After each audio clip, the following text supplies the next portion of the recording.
Hello and welcome back to MTG Burgeoning, your channel for all things magic. In today's video, we are going to update and upgrade our Feather the Redeemed EDH deck.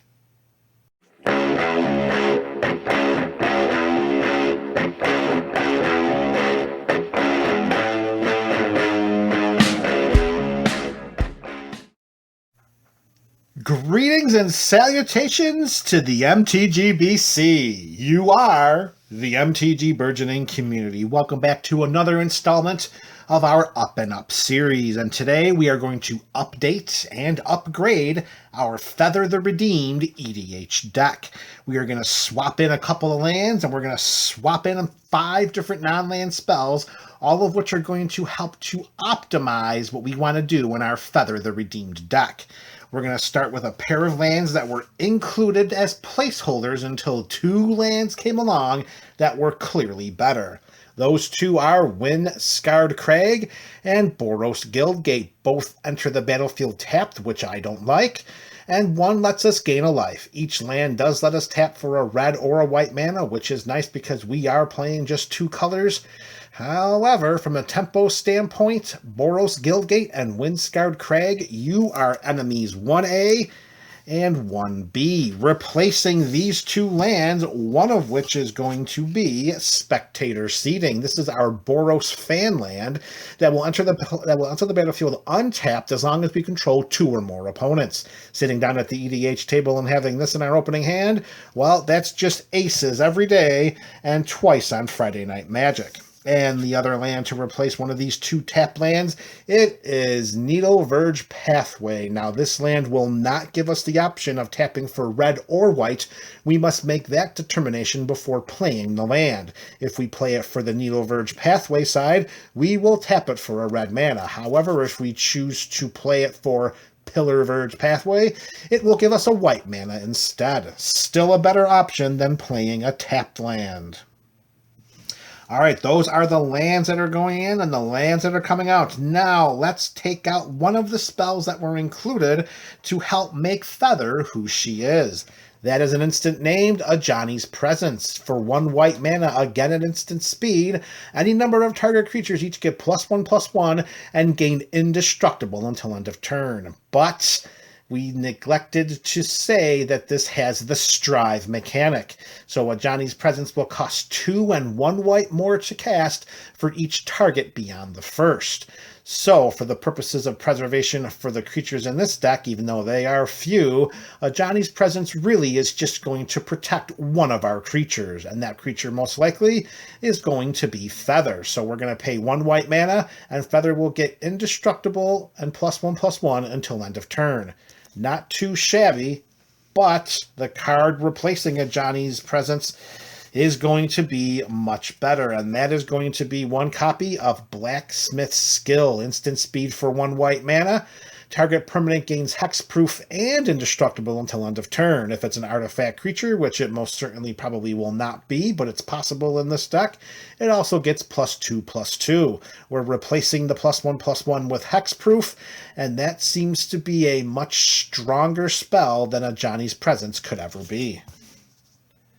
Alright, no more slinging spells getting changed for the rest of this video. Next up, we have a change to the mana base. Coming out is probably what we can consider the weakest mana rock in the 99 of this Feather the Redeemed deck, and that's going to be Boros Signet. That's going to come out. We need 1 mana to activate it and tap it for 1 red and 1 white mana. So replacing this mana rock, which has a CMC of 2, is going to be an artifact creature with a CMC of 1 white, and that's going to be Asper Sentinel. It's a 1/1 artifact creature. Like I said, it's a human soldier, and whenever an opponent casts their first non-creature spell each turn, we will draw a card unless that player pays X, where X is Asper Sentinel's power. This is kind of a version of Rhystic Study. The purposes here is to always make sure that we're playing our lands, which can help us to hedge against losing one of our mana rocks.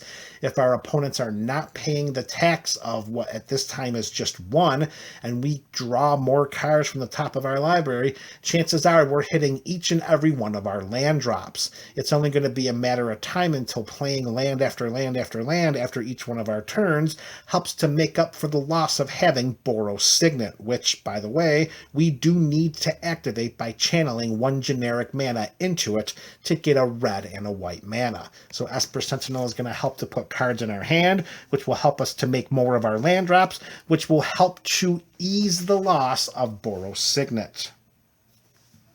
All right, next up, we're going to swap out our creature for one that's going to be so much better for this build. The creature coming out is Anaxen Samedi, 3/2 legendary human soldier, 1 in Boros colors with first strike and vigilance.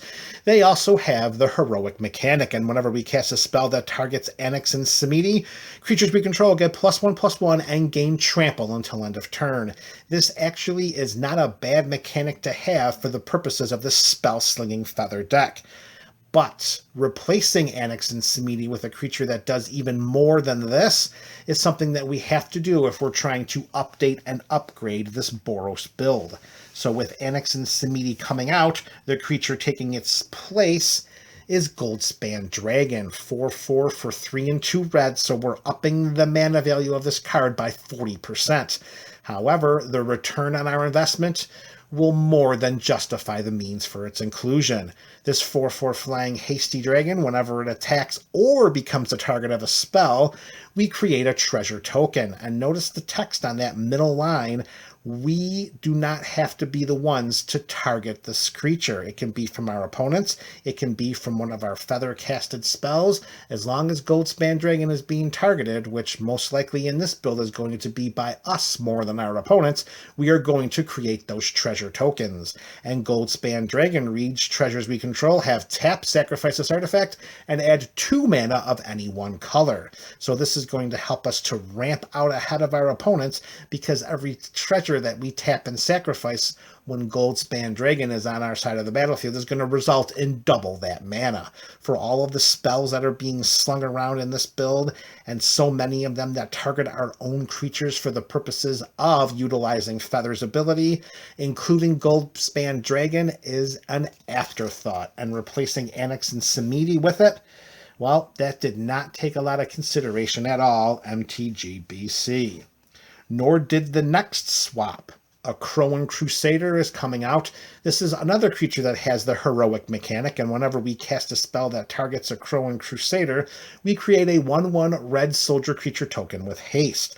So we're taking a little bit of a hit with our creature token creation, or are we? Because every time we target a spell, every time we cast a spell that targets a Crowan Crusader, we get a 1/1 red creature token with haste. Keep that in mind as I reach to show the card that's going to replace this 1 red drop. Yes, the mana value is going a bit higher here. We're going from 1 red mana to 2 and 2 red mana. But again, similar to the swap with Anaxen Samedi for Goldspan Dragon, this is going to work out in our favor. Manaform Hellkite's going in. 4/4 dragon with flying. Whenever we cast a non-creature spell, so we don't even need to target it, we don't even need to target a creature like a Crowan Crusader's text reads. Whenever we cast a non-creature spell, we will create an XX red dragon illusion creature token with flying and haste, where X is the amount of mana spent to cast that spell. We do lose the token at the beginning of the next end step to exile. However, with the number of spells that we can cast in one turn, Manaform Hellkite could actually act as one of our potential win conditions in this deck, particularly if we so choose to cast a bunch of spells at the end of our last opponent's turn, and then untap and still have those dragons on our side of the battlefield flying in for the victory. And our last swap today, we're going to slightly weaken our removal by taking out Declaration in Stone. This is a build that is stacked with removal, so losing one that can really only target one creature, and it does exile all other creatures that its controller controls, but it has the same name of it, so it could wipe out a token army. The player gets to Investigate, but that's not really that strong. We already have so much removal in the deck.